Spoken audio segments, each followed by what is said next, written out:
ನಮ್ಮ ಇಲಾಖೆದು ಬೇಜಾರದ ಸಂಗತಿ ಏನಂದರೆ, ನಮ್ಮ ಇಲಾಖೆಯ ಒಬ್ಬ ಪ್ರದೀಪ್ ನಾಯ್ಕ್ ಅಂತಕ್ಕಂಥ DR ಕಾನ್ಸ್ಟೇಬಲ್ ಒಬ್ಬರು ಇನ್ವಾಲ್ವ್ ಆಗಿದ್ದು ತುಂಬ ಬೇಜಾರದ ಸಂಗತಿ ಇಲಾಖೆಗೆ. ಪ್ರದೀಪ್ ನಾಯ್ಕ್ ಅವ್ರಿಗೇ ಅದೇ ಜಾಗ ಅವರೇ ತೋರಿಸ್ಬಿಟ್ಟು ಅವರೇ ಇದೇ ಜಾಗದಲ್ಲಿ ನೀವು ಮಾಡಿರಿ ಅಂತ ತೋರಿಸಿದ್ದಾರೆ ಅಂತ ಅವರು ನಮಗೆ ಮಾಹಿತಿ ಕೊಟ್ಟರು. ನಾವು ಅದನ್ನು ಪರಿಶೀಲಿಸಲಾಗಿ ಮತ್ತು ನಾವು ಟೆಕ್ನಿಕಲಿನೂ ನಾವು ವೆರಿಫೈ ಮಾಡಲಾಗಿ ಒಟ್ಟೊಟ್ಟಿಗೆ ಓಡಾಡೋದು ನಮಗೆ ಕಂಡು ಬಂತು. ಆ ಪ್ರಕಾರ ಇವತ್ತು ನಾವು 7ನೇ ತಾರೀಕು ನಾವು ನಮ್ಮ APC ಒಬ್ಬರನ್ನು ಸೆಕ್ಯೂರ್ ಮಾಡ್ಕೊಂಡಿದ್ದೀವಿ, ಅರೆಸ್ಟ್ ಮಾಡಿದ್ದೀವಿ. ಅವರು ಕೂಡ ಈ ಪ್ರಕರಣದಲ್ಲಿ ಆರೋಪಿಯನ್ನಾಗಿ ಮಾಡಲಾಗಿದೆ.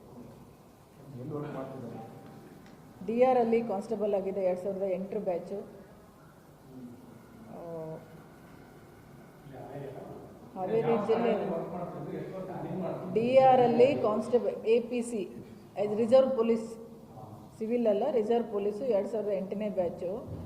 ಇನ್ನು ಹಾವೇರಿ ಜಿಲ್ಲೆಯದವನೇ.